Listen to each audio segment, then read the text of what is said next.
warahmatullahi wabarakatuh. Waalaikumsalam warahmatullahi wabarakatuh. Selamat pagi.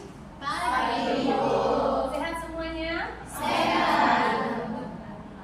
Pagi ini kita akan belajar tentang membangun kemampuan berkomunikasi efektif. Maksud dari membangun komunikasi efektif ini tidak lain adalah kunci untuk membangun hubungan dan menggali potensi yang dimiliki masing-masing individu agar bisa membuka kesempatan dan juga membangun kepada kepercayaan diri individu masing-masing. Next. Perkenalkan, di sini Ibu sebagai trainer, nama Ibu Dr. Lady Zahra SPD MB. Kemudian tempat dan tanggal lahir pada 18 Oktober 1978. Alamat Jalan Dwi Kuranji, Komplek PGRI, nomor 1, Blimbing, Kecamatan Kuranji, Padang. Jenis kelamin perempuan, agama Islam, kebangsaan Indonesia, hobi membaca dengan musik dan jalan-jalan. Nomor handphone 0852 74 15 30 47. Pendidikan formal mulai dari sekolah dasar tahun 1984 sampai 1990. Kemudian SLPP 1990 sampai 93. Selanjutnya SMU Negeri 9 Padang 93 sampai 96. Universitas Negeri Padang jurusan Pendidikan Geografi 1997 sampai 2002. 2008 sampai 2011 Universitas Andalas Padang UNAN jurusan Ilmu Tanah, program pasca sarjana S2. Itu mohon maaf ada yang sedikit yang tinggal S2 nya, tapi di sini S1 juga, nanti kita perbaiki lagi. S3 2014 sampai 2020. Next, program pasca sarjana di Universitas Negeri Padang. Pendidikan non formal itu khusus komputer di Lembaga Pendidikan Modern College tahun 1996. Pengalaman kerja CPNS terhitung 1 Juni 2014, PNS golongan 3A terhitung 1 April 2016, golongan 3B terhitung 1 April 2020, dan golongan 3C terhitung 1 April 2023. Next. Selanjutnya kita lihat induction seperti briefing. Ini berguna untuk perkenalan. Andai kata terjadi kecelakaan di dalam lingkungan kampus ini adalah salah satu bentuk pengamanan, dan pengamanan ini akan dijelaskan secara singkat.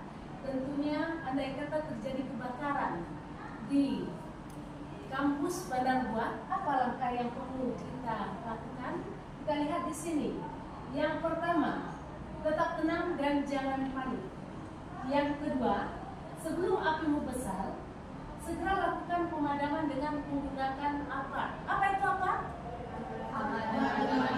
Alat pemadam api lilin. Sudah tersedia belum di kampus kita ini? Sudah. Sudah di mana letaknya? Kalau saudara lihat, ada yang lihat? Ya. Yang ketiga, instruksikan kepada semua anggota keluarga atau teman untuk kalau ini keluar rumah atau menyelamatkan diri. Kalau saudara berada di kampus, ini tentu saudara juga harus keluar dari ruangan kampus.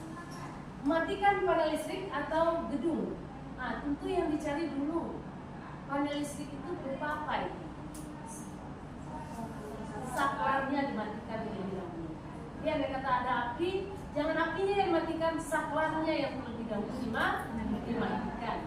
Nah, cari saklar itu nanti semuanya akan mati. Berikutnya, berkumpul di titik yang sudah ditentukan atau titik kumpul. Di mana titik kumpul kita di sini? Di lapangan hijau. Lapangan hijau. Oke.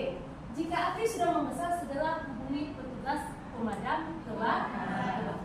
Tetapi yang pertama yang harus saudara lakukan tentu antisipasi dengan tabung apa? Kalau nggak terkontrol lagi, baru hubungi pemadam kebakaran. Berikutnya, next. Kita lihat di sini induction seperti briefing. Ini ada in case of fire, do not use elevator, use stairways. Nah, apa maksud di sini. Jangan gunakan sangat Iya, gunakan tangga atau lift ketika terjadi kebakaran. Ini lift ya, elevator ini lift. Nah, lift saat terjadi kebakaran, bukan tangga, ini lift. Kenapa nggak boleh? Karena sewaktu-waktu kalau terjadi kebakaran, lampu akan mati. Kalau lampu mati, otomatis saudara nanti akan terkurung di dalam lift. Tentu susah untuk keluarnya lagi.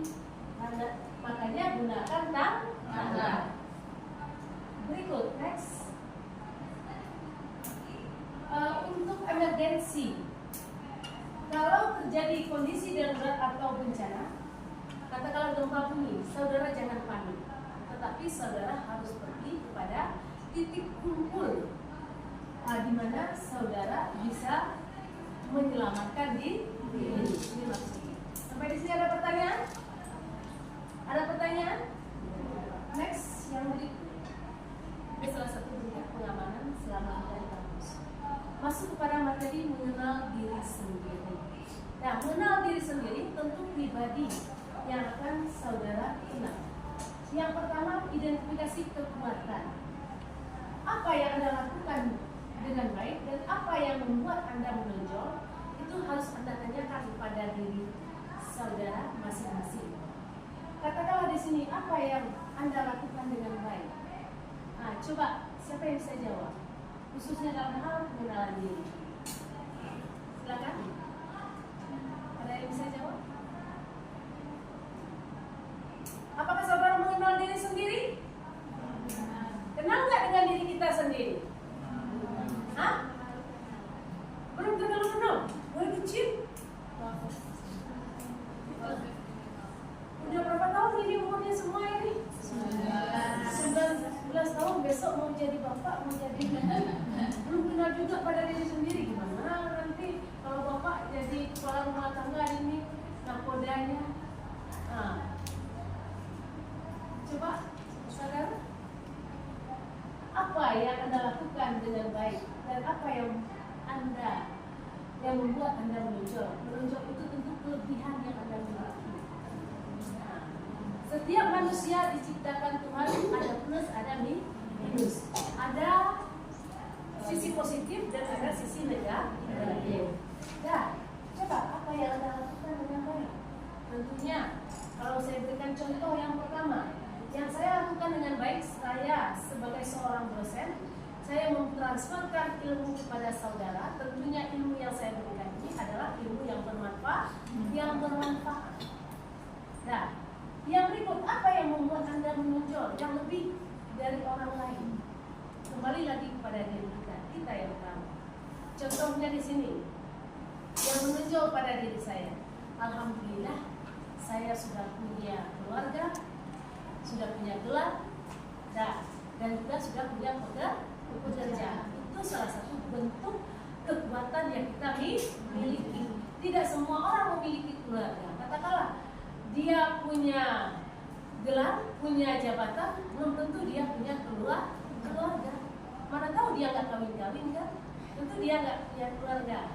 Nah, yang utuh tentunya. Nah, itu salah satu bentuk identifikasi kekuatan. Kenali kelemahan. Kelemahan ini tentu dampak negatif yang harus kita antisipasi. Di mana Anda perlu meningkatkan dan apa yang perlu Anda perbaiki. Kelemahannya tentu diri kita yang tahu. Nah, dan apa yang perlu kita perbaiki, kitalah yang berusaha untuk memperbaiki. Al-Quran saja mengatakan Allah tidak akan merubah nasib seorang kaum apabila kaum itu sendiri yang akan merubahnya. Tentu kalau kita ingin berhasil, ingin sukses, kita yang berusaha. Nah, seperti saudara ini berusaha untuk mengatasi kemiskinan, karena pendidikan itu merupakan jembatan untuk mengatasi kemiskinan. Nah, berikut, fokus pada aspek positif. Tetaplah fokus pada sisi baik Anda dan gunakan itu untuk membangun kepercayaan diri. Nah, kalau kita sudah dihadapkan satu pekerjaan, kita tidak boleh suka hati. Tetap bekerja bekerja dengan sepenuh hati. Sama halnya dengan saudara semuanya.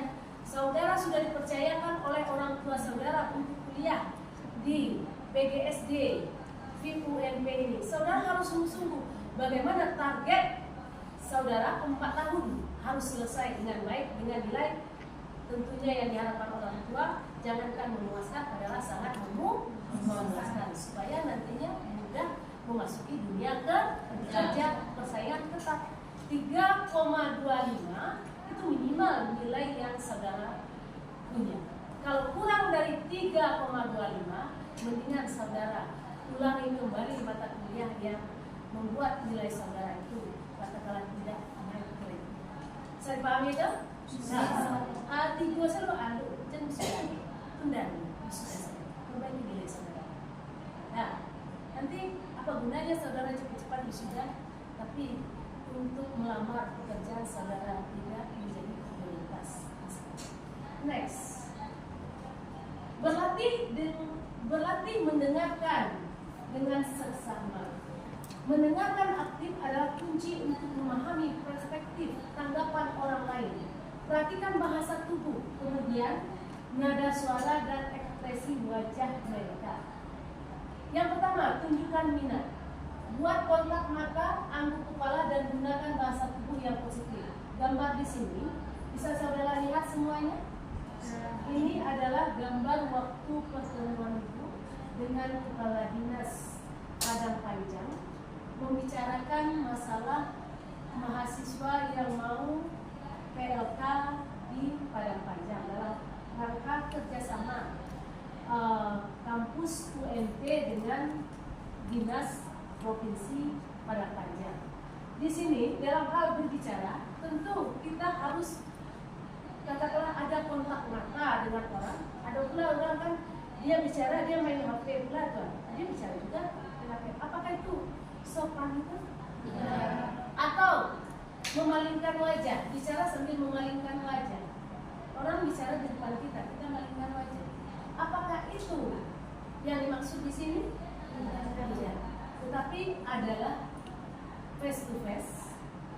Kemudian kalau saudara kita mengerti, tentu menganggukkan kepala dan menggunakan bahasa tubuh yang positif. Yang berikut, ajukan pertanyaan. Dalam hal kita berbicara dengan orang lain, tanyakan pertanyaan untuk memastikan bahwa Anda memahami apa yang mereka katakan. Nah, misalnya kemarin waktu Ibu berkunjung di Dinas Pendidikan Padang Panjang, Ibu bertanya kepada kepala dinas, sudah berapa lama Bapak jadi kepala dinas? Itu merupakan salah satu bentuk ajukan pertanyaan. Berikutnya, ringkasan. Ulangi kembali apa yang telah Anda dengar untuk memastikan bahwa Anda memahami apa yang benar. Jadi di sini ada semacam kesimpulan dari apa yang kita bicarakan. Nah, kita mengulangi di akhir pembicaraan. Ini merupakan bentuk komunikasi yang efektif yang berdasarkan kunci sukses dari pribadi masing-masing. Next. Berikut ada tingkat kejelasan dalam berbicara. Komunikasi yang jelas dan ringkas lebih mudah dipahami. Gunakan bahasa yang sederhana dan hindari jargon atau istilah teknis yang tidak dipahami oleh pendengar. Sekarang kan banyak bermunculan istilah-istilah keren yang barangkali tidak semua orang bisa memahaminya. Di kalangan anak muda sekarang ini, apa yang lebih keren di sini? Hah? Yang apa? Apa saudara? Loli. Hah? Loli. Loli. Apa itu?